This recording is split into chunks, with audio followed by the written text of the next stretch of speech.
दोस्तों, एक लड़की जो अपने प्रेमी के साथ भाग जाती है और दोस्तों उसके बाद से भागने के बाद से माँ बाप का ऐसा ऐसा हाल होता है कि कहानी सुनने के बाद आप भी सोचेंगे कि अगर लड़की ऐसी होती है तो भगवान हमें लड़की ना दे। उसके बाद से दोस्तों जो उसके माँ बाप थे, समाज वाले माँ बाप को अक्सर ताना दिया करते, अरे चल चल तेरी लड़की तो भाग गई, तो अपनी लड़कियों को यहाँ वहां पढ़ा रहा था, देखा ना तेरी लड़की तेरा ही मुंह काला करके भाग गई, क्या हुआ तेरी लड़की कलेक्टर बन गई। अब गांव वाले इतना ताना मारते थे कि दोस्तों जो उसका बाप था, लड़की का बाप होता है, समाज के ताने से सुसाइड कर लेता है। दोस्तों इस कहानी का अंत यही नहीं होता है। होता दोस्तों कुछ ऐसा है कि जो लड़की की माँ थी वो शर्म के मारे गाँव छोड़ देती है। और लेकिन कहते हैं ना दोस्तों, जिस लड़की के कारण उसके माँ बाप ने इतनी तकलीफ झेली, आप सोच रहे होंगे वो लड़की तो बहुत मजे में होगी। नहीं दोस्तों, अगर आप दोस्तों अपने माँ बाप का दिल दुखाते हैं, किसी के साथ विश्वासघात करते हैं, तो भगवान जो है इसकी सजा आपको जरूर देता है। कुछ सालों के बाद से वो जो लड़की थी अपने माँ बाप को ढूंढते ढूंढते अपने गाँव आती है। जब वो गाँव आती है तो अपने माँ बाप के बारे में पता करती है तो पता चलता है कि जो उसका बाप है उसने तो सुसाइड कर लिया और जो माँ है वो कहीं गाँव छोड़कर चली गई है। अब लड़की जो है अपनी माँ को ढूंढने की कोशिश करती है, उसकी माँ का पता जो है उसे पता चल जाता है। वो अपनी माँ के कदमों में पहुंचती है और अपनी माँ से अपने कर्मों की माफी मांगती है। उसकी माँ कहती है, तू कौन है, मैं तुझे नहीं जानती, तू तो मेरे लिए कब की मर चुकी है, तू तो पता नहीं कौन लड़की है। वो अपनी माँ के पैर पे गिर जाती है और कहती है, माँ ऐसा नहीं कहो, मैं मरने वाली हूँ कि माँ मुझे एड्स हो गया है और डॉक्टर ने बोला है मेरे पास केवल 6 महीने का टाइम है। माँ मैं आप लोगों से अपने किए की माफी मांगती हूँ। और उसके बाद से दोस्तों जैसे ही उसकी माँ ये सुनती है कि उसकी बेटी मरने वाली है तो वो कहती है, तो वो अपनी बेटी से कहती है कि बेटा अब तू यहाँ पर क्या लेने आई है, मेरा तो जो कुछ भी था, मेरा सुहाग, मेरी धन दौलत, मेरी इज्जत मान सम्मान, तू तो सब लेकर चली गई है, अब मैं तुझे यहाँ पर क्या दूं, मेरा हाथ तो बेटा खाली है। दोस्तों ये जो कहानी है बहुत ज्यादा दिलचस्प कहानी है। थोड़ा सा वक्त निकाल कर इस कहानी को सुनिएगा जरूर और अपने दोस्तों में, रिश्तेदारों में इस कहानी को जरूर शेयर कीजिएगा। ये जो सच्ची घटना है ना दोस्तों, आपको आपका दिल दहला देगी। और ये जो कहानी है दोस्तों, लड़कियों को जरूर सुननी चाहिए कि जो लड़कियां अपने प्रेमी के लिए अपने माँ बाप को छोड़ देती हैं, उन लड़कियों का भी दोस्तों ऐसा ही कुछ हाल होता है। बहुत सारी खबरें चलती हैं कि प्रेमी ने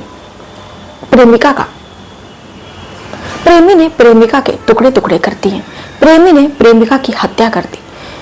प्रेमिका जो थी वो गर्भवती थी, इसलिए जो प्रेमी था वो उससे शादी नहीं करना चाहता था और अपनी प्रेमिका को इसलिए वो मार देता है। इस तरह की न जाने कितनी आए दिन घटनाएं जो है घट रही हैं। लेकिन फिर भी क्या आपने सोचा है कि प्यार, ये जो मोहब्बत है, लब लपाटा है, फिर भी क्या रुक रहा है? नहीं रुक रहा है, बल्कि और तेजी से बढ़ रहा है। शायद ही आज हमारे समाज में कोई ऐसी लड़की होगी दोस्तों, मात्र कोई ऐसी लड़की बता दीजिएगा, शायद अगर कोई लड़की होगी तो वो अपवाद में आती होगी। कोई ऐसी लड़की, चाहे वो कम उम्र की हो, वो ज्यादा उम्र की हो, शादीशुदा हो, जिसका कोई प्रेमी या कोई प्रेमिका ना हो, जिसका कोई गर्लफ्रेंड या बॉयफ्रेंड ना हो। ये दोस्तों ज्यादा देर ना करते हुए इस घटना की शुरुआत करते हैं। दोस्तों ये जो घटना है पश्चिम बंगाल की घटना है। पश्चिम बंगाल में एक लड़की जिसका नाम कविता होता है, जो दिखने में काफी ज्यादा सुंदर थी। और कविता जो थी अपने माँ बाप की इकलौती लड़की थी। कविता के 2 भाई थे। कविता के पिता जिनका नाम अमरनाथ होता है, अमरनाथ की जो पत्नी थी जिनका नाम सरिता होता है। अमरनाथ और सरिता की कोई भी बेटी नहीं थी। बहुत ज्यादा उनको बेटी की ख्वाहिश थी, तो बहुत यहाँ वहां वो मन्नत मांगते हैं, तब जाके उनकी जिंदगी में बहुत सालों के बाद से, 2 बेटों के बाद से उनको एक बेटी पैदा होती है। सरिता जो थी अपनी बेटी का नाम अपने ही नाम से मिला जुला कर उसका नाम कविता रखती है। कविता दिखने में बेहद खूबसूरत थी। अब सरिता और अमरनाथ अपनी बेटी की परवरिश करने लगते हैं। बेटी जैसे जैसे बड़ी हो रही थी, एक पिता की जो जिम्मेदारी थी वो भी बड़ी हो जा रही थी। तभी अचानक डेंगू के कारण जो सरिता का बड़ा भाई था उसका देहांत हो जाता है। घर पर मानो तूफान सा टूट पड़ता है। किसी को कुछ भी समझ में नहीं आता है कि अब क्या किया जाए, क्योंकि जो बड़ा लड़का था वो कमा रहा था। अब अमरनाथ को ये चिंता सताती है बेटे के जाने के बाद से कि घर परिवार का जो खर्चा है वो कैसे चलेगा। अब यही सब फिक्र सताती है कि जो अमरनाथ का छोटा लड़का था जिसका नाम करण होता है, वो करण से कहते हैं कि बेटा एक काम करो, तुम्हें कुछ कहीं काम धंधा देखो। दरअसल दोस्तों जो अमरनाथ थे उनको लकवा मार दिया था, तो लकवा के कारण से उनका जो एक हाथ है वो काम नहीं करता था। तो ऐसे में जो उनका बड़ा बेटा था वही कमाता था और वही पूरे घर की जिम्मेदारी उठा रहा था। लेकिन डेंगू के कारण उसकी मौत हो जाती है तो घर में कोई कमाने वाला नहीं होता है। उसके बाद से अमरनाथ का पूरा जो परिवार है बहुत ज्यादा मुश्किलों से गुजरने लगता है। खाने खाने की मोहताजी हो जाती है, दाने दाने की परेशानी हो जाती है। और उसके बाद से ये सब देखते हुए अमरनाथ पहले तो चाहते हैं कि वो कुछ काम धंधा करे, लेकिन लकवा के कारण अमरनाथ जो है वो कुछ भी करने में सक्षम नहीं हो पाते हैं। इसी कारण से वो अपने छोटे बेटे करण जो हाई स्कूल में पढ़ रहा था उससे कहते हैं कि बेटा तुम ही कुछ काम धंधा करो। मैं जानता हूँ बेटा इतनी कम उम्र में तुमको अभी कमाना नहीं चाहिए, ये तुम्हारी पढ़ने की उम्र है, लेकिन बेटा तुम हालात तो देख रहे हो। करण अपने पिता से कहता है कि बाबूजी आप चिंता मत कीजिए, क्या हुआ मैं पढ़ नहीं सका, मैं अपनी बहन को कविता को बहुत ढेर सारा पढ़ाऊंगा और उसे अफसर बनाऊंगा। और उसके बाद से इतनी कम उम्र में करण जो है वो काम धंधा शुरू कर देता है। हालांकि करण को बहुत कम तनख्वाह मिलती है, लेकिन धीरे धीरे जैसे जैसे करण जो है वो बड़ा होता है तनख्वाह उसकी जो है वो बढ़ती जाती है। एक दिन जब करण जो है 20 साल का हो जाता है तो वह बेंगलोर चला जाता है कमाने के लिए। बेंगलोर की एक कंपनी में करण की जॉब लग जाती है, वहां पर उसकी अच्छी खासी तनख्वाह थी। अब फिर से अमरनाथ की जिंदगी में और उनके परिवार में एक बार फिर से खुशहाली आ जाती है और हर कोई बहुत ज्यादा खुश था। और उसके बाद से कविता भी धीरे धीरे देखते देखते बड़ी हो जाती है। अमरनाथ अपनी बेटी को बड़े उससे पढ़ाते हैं। अब कविता भी जो थी हाई स्कूल में पहुंच जाती है, हाई स्कूल की परीक्षा देती है और कविता जो थी पढ़ने में बहुत ज्यादा अच्छी थी, तो अपने क्लास में हमेशा वो फर्स्ट आया करती। इसी कारण से जो अमरनाथ थे अपनी बेटी को वो अफसर बनाना चाहते थे। जो कविता थी वो भी अफसर बनना चाहती थी, अपने पिता का सपना पूरा करना चाहती थी। लेकिन हाई स्कूल के दौरान कविता की मुलाकात एक लड़के से होती है जिसका नाम होता है राहुल। और कविता में दोनों में दोस्ती होती है। दोस्ती के बाद से दोनों जो है एक दूसरे को अपना नंबर देते हैं। नंबर देने के बाद से दोनों घंटों घंटों एक दूसरे से बातें किया करते हैं। और ये जो बातचीत का सिलसिला है दोस्तों दोस्ती से शुरू होता है और ये प्यार में बदल जाता है। कविता और राहुल एक दूसरे से प्यार करने लगे थे और उसके बाद से कविता जो है हाई स्कूल की परीक्षा देती है और कविता जो है इंटर में पहुंच जाती है। और उसके बाद से इन दोनों के रिश्ते को भी 1 साल का वक्त बीत जाता है। अब राहुल जो है और राहुल कविता जो है वो छुप छिपा कर यहाँ वहाँ वो होटलों में एक दूसरे से मिला करते हैं।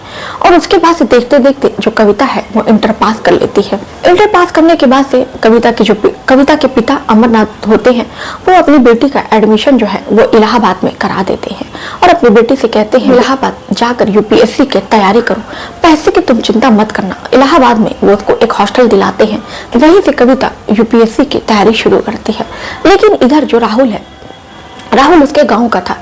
पहले तो काफी ज्यादा मिलना जुलना भी हो पाता है, लेकिन जो कविता है वो इतनी दूर चली जाती है तो दोनों के बीच की जो दूरियां थी वो बहुत ज्यादा बढ़ जाती हैं। और उसके बाद से दोनों एक दूसरे से जल्दी मिल भी नहीं पाते हैं। अब दोनों को एक दूसरे से मिले हुए 6 महीने का साल भर का वक्त बीत जाता है। अब जो राहुल है वो कविता से कहता है कि कविता मैं तुमसे शादी करना चाहता हूँ। कविता कहती है कैसी बातें कर रहे हो, अभी तो मैंने 12वीं की परीक्षा दी है, अब मैं इलाहाबाद आ गई हूँ यूपीएससी की तैयारी करने। राहुल कहता है कि तुम ये जो परीक्षा है वो तो तुम बाद में भी दे सकती हो। कविता कहती है कि नहीं राहुल, मेरे पापा शादी के लिए अभी तैयार नहीं होंगे। राहुल कहता है कि तुम्हें क्या जरूरत है अपने पापा को बताने की, एक काम करते हैं कविता हम लोग भाग जाते हैं और भाग जाने के बाद से और उसके बाद से शादी करने के बाद से तुम्हारे पिता को हम लोग बता देंगे। पहले तो जो कविता थी इस बात के लिए तैयार नहीं होती है और वो ये सब छोड़कर अपनी तैयारी यूपीएससी की तैयारी करने में जुट जाती है। जैसे जैसे वक्त बीतता है राहुल और कविता के बीच में काफी ज्यादा झगड़ा होने लगी थी और कविता जो है अब पढ़ाई पर भी ज्यादा ध्यान नहीं दे पाती है क्योंकि उसके दिमाग में बहुत सारी हलचलें थी, बहुत सारी परेशानियां चल रही थी। और उसके बाद से 1 साल का वक्त बीतता है और उसके बाद से कविता जो है राहुल के साथ दबाव बनाने पर वो उसके साथ भागने का फैसला करती है। पहले तो जो राहुल था वो कविता से कहता है कि कविता तुम अपने गांव आ जाओ, और उसके बाद से कविता, क्योंकि मैं भी कुछ कमाता नहीं हूँ, हम लोग को कहीं रहने के लिए, यहाँ से कहीं दूर जाने के लिए हम लोग के पास कुछ पैसे होने चाहिए। तो कविता एक काम करो, तुम्हारे घर में जो भी गहने और रुपये होंगे तुम वो लेकर शाम में 8 बजे अपने घर से निकल जाना।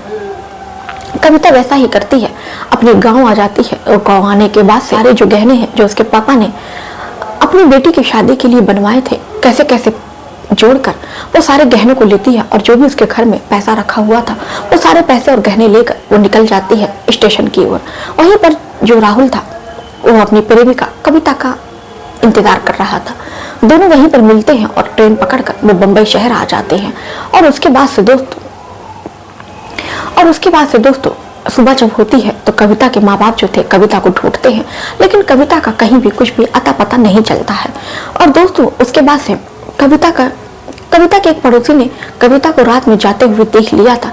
अब उसके बाद से दोस्तों ये जो खबर है, पहले तो उसके पिता को जाके बताता है, और उसके बाद से ये जो खबर है धीरे धीरे पूरे गांव में फैल जाती है। उसके बाद से हर कोई अमरनाथ को ताने देता और यही कहता कि इसीलिए लड़कियों को इतना पढ़ाना लिखाना नहीं चाहिए। आखिर में क्या हुआ, तुम्हारी जो लड़की है, देखा ना, तुम्हारी लड़की मुंह पे कालिख लगा के किसी लड़के के साथ भाग गई। तुम कहाँ चले थे अपनी लड़की को डिप्टी कलेक्टर बनाने, तुम्हारी जो लड़की है वो तो तुम्हारे मुंह पर कालिख पोत के गई। इसीलिए इंसान को इतने बड़े ख्वाब नहीं देखने चाहिए। अब ये सब ताने सुनकर अमरनाथ जो थे मुंह छिपाए छिपाए यहाँ वहाँ वो छुप रहे थे, लेकिन मोहल्ले में उनका रोज का आना जाना था, निकलना था। जरूरत की हर चीजें जो थी हर रोज लेने जाना पड़ता। जैसे ही लोग अमरनाथ को देखते हर कोई उनकी बेटी के बारे में उनसे पूछता कि आपकी बेटी क्या हुआ, भागकर घर नहीं आई, आपकी बेटी कहाँ है, आपकी बेटी ने शादी कर लिया। अब इन सवालों का जो जवाब था अमरनाथ के पास नहीं था। अमरनाथ को लोग इतना टॉर्चर करते हैं गांव वाले कि अमरनाथ जो होते हैं वो वैसे ही डिप्रेशन का शिकार हो गए थे। अमरनाथ ये सब सदमा बर्दाश्त नहीं कर पाते हैं और वो सुसाइड कर लेते हैं। उसके बाद से दोस्तों जो अमरनाथ की पत्नी थी वो विधवा हो जाती है और वो भी गांव छोड़ने का फैसला करती है। वो भी गांव छोड़कर कहीं और जाकर किसी गांव में अपनी जिंदगी गुजारने लगती है। राहुल जो था वो कविता से शादी नहीं करता है और कविता के पैसे से वो काफी ज्यादा उसके जेवर जो थे वो सारे बेच देता है और उन्हीं पैसों से दोनों जो है साल भर ऐश करते हैं। और उसके बाद से जो राहुल था वो उन्हीं की शराब पीता और शराब में इतना धुन रहता कि वो अपनी प्रेमिका को मारता पीटता। और कविता शादी के बारे में पूछती तो राहुल कहता कि क्या जरूरी है साथ रहने के लिए शादी करना जरूरी है, हम लोग तो वैसे ही पति पत्नी हैं, हमारे बीच में तो सब कुछ वैसा ही है जैसा पति पत्नी के बीच में होता है। क्या जरूरत है किसी कागज की मोहर लगाने की, हमारे प्यार को किसी कागज की मोहर की जरूरत नहीं है। तब उसके बाद से कविता जो थी वो भी इतना सुनकर चुप हो जाती। देखते देखते साल भर का इसी तरह वक्त बीतता है और उसके बाद से जो जितने भी पैसे कविता अपने घर से लेकर भागी रहती है वो सारे पैसे धीरे धीरे करके खत्म होने लगते हैं। अब जो राहुल था उसको ये समझ में नहीं आता है कि घर का खर्चा कैसे चले और उसकी शराब का जो खर्चा है वो कैसे शराब पिए। अब उसके बाद से दोस्त राहुल के दिमाग में एक तरकीब सूझती है। वो नए ग्राहकों को अपनी प्रेमिका के पास लेकर आता है और अपनी प्रेमिका से कहता है कि तुम उनकी प्यास बुझाओ। अब जब कविता इसका विरोध करती तो वो उसको बहुत ज्यादा पीटा करता, बेल्ट से उसको बिल्कुल नग्न करके उसकी पिटाई करता। और इसी पिटाई के कारण जो कविता है वो राहुल से बहुत ज्यादा डरने लगती है। अब राहुल जो कविता से जो भी कहता कविता वो करती थी। अब दोस्तों धीरे धीरे ऐसा ही वक्त बीतता है। अब एक दिन इसी तरह करते करते धंधा करते करते कविता को 3 साल बीत जाते हैं। कविता की तबीयत भी बहुत ज्यादा खराब रहने लगती है। अब कविता को कोई भी फिर नए ग्राहक आते देखते क्योंकि जो उसकी हालत थी दोस्तों कुछ ऐसी हो गई थी कि कविता बिल्कुल पहचान में नहीं आती थी। कविता एकदम दिखने में बदसूरत एकदम एक हड्डी की हो गई थी। ऐसे में कोई भी ग्राहक आता तो कविता की शक्ल देखकर और कविता का जिस्म देखकर वो उसको पसंद नहीं करता और वो वापस लौट जाता। अब इस तरह राहुल को पैसे नहीं मिल रहे थे कि वो अपना उससे शराब पी सके और या अपना घर बार चला सके। अब एक दिन राहुल सोचता है कि जो लड़की है किसी काम की नहीं रह गई है, तब वो कविता को एक दिन एक कोठे पे ले जाकर वो बेच देता है। पश्चिम बंगाल में एक कोठा होता है, उसी रेड लाइट एरिया में वो कविता की बोली लगाकर और उसे बहाने से ले जाकर ये कहता है कि कविता चलो मैं तुमको अपनी मौसी के घर लेकर जा रहा हूँ। वो मौसी के घर ले जाने के बहाने कविता को उस कोठे पर ले आकर बेच देता है और उसके बाद से उस कोठे पर जो राहुल था वो कभी भी नहीं जाता है। इधर कविता समझ चुकी थी कि जो उसका प्रेमी है वो उसे यहाँ बेच आया है और उसके बाद से कविता को हर रोज नए नए ग्राहकों को खुश करना पड़ता।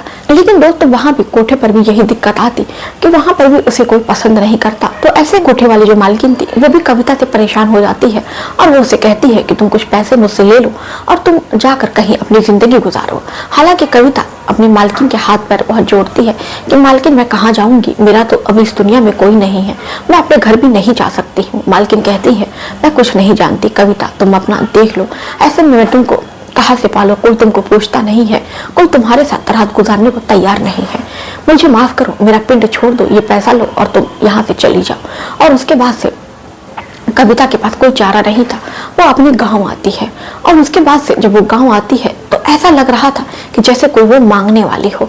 अपना एक गठरी में कपड़ा लिए हुए कविता अपने गांव आती है और अपने गांव वाले से पूछती है तो पता चलता है कि जो अमरनाथ जो थे, अमरनाथ ने सुसाइड कर लिया और जो अमरनाथ की पत्नी है वो कहीं और जाकर रहने लगी है। अब वो अपनी माँ के बारे में पता करने की कोशिश करती है कि उसकी माँ कहाँ है। बड़ी मुश्किलों के बाद से उसकी माँ का पता चलता है। वो उस पते पर पहुंचती है और अपनी माँ को देखते ही उसके पैर पे पकड़कर उसके पैर पे गिर जाती है और रोने लगती है। माँ पहले तो अपनी बेटी को पहचान नहीं पाती है, फिर वो अपनी माँ से मैं कविता हूँ, और जैसे ही सरिता ये सुनती है कि उसकी बेटी है वो उसको धक्का दे देती है और कहती है कि तू अब यहाँ पर क्या लेने आई है, अरे तू तो सब कुछ खा गई। फिर वो कहती है कि माँ मैं मरने वाली हूँ, मुझे एड्स हो गया है, 3 महीने की मैं केवल मेहमान हूँ, माँ मुझे माफ कर दो, मैं जानती हूँ कि मेरी जो माफी है वो इस लायक भी नहीं है कि तू मुझे माफ कर सके, मेरी जो किए की कोई भी माफी नहीं है, लेकिन माँ मैं मरने वाली हूँ, लेकिन मैं चाहती हूँ कि तू मुझे माफ कर दे।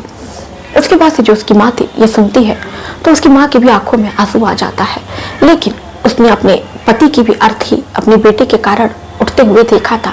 आज वो अपने बेटे के कारण ही विधवा हो गई थी। वो अपनी बेटी से रोते हुए कहती है कि बिटिया मेरे पास तो कुछ भी नहीं है, मैंने अपना सुहाग, अपनी धन, अपनी दौलत, अपना मान सम्मान सब कुछ तो मैंने बिटिया तुमको दे दिया, अब यहाँ पर क्या लेने आई है।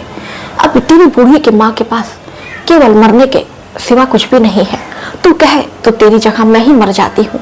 इतना सुनना था कविता फूट फूट कर रोने लगती है दरवाजे पर खड़े होकर और अपनी माँ से कहती है कि माँ क्या तू मुझे आखिरी बार माफ नहीं कर सकती है। सरिता कहती है कि बेटी मैं तुझे चाह कर भी माफ नहीं कर सकती, तू तो वैसे भी कुछ दिन के बाद अपने पिताजी के पास जा रही है, अपने बाबूजी के पास जा रही है, हो सके तो अपने बाबूजी से माफी मांग लेना, अगर तेरे बाबूजी तुझे माफ कर देंगे तो समझ जाना कि मैंने भी तुझे बिटिया माफ किया। उसके बाद से कविता जो है वहां से चली जाती है। कविता दोस्त इसी तरह यहाँ वहाँ भटकती रहती है और उसके बाद से कभी उसकी मुलाकात एक समाज कल्याण की महिला होती है जो समाज के हित में कार्य कर रही थी। वो कविता की स्टोरी सुनती हैं तो उन्हें बहुत ज्यादा दया आती है और उसके बाद से वो कविता को अपने आश्रम में रख लेती हैं और उसके बाद से उसकी जो कहानी है वो हर किसी को बताती है कि हमारे यहाँ एक लड़की थी जो अब इस दुनिया में नहीं है, और वो उसकी कहानी, कविता की कहानी लोगों के सामने बयां करती है तो हर किसी की आंखों में आंसू आ जाते हैं।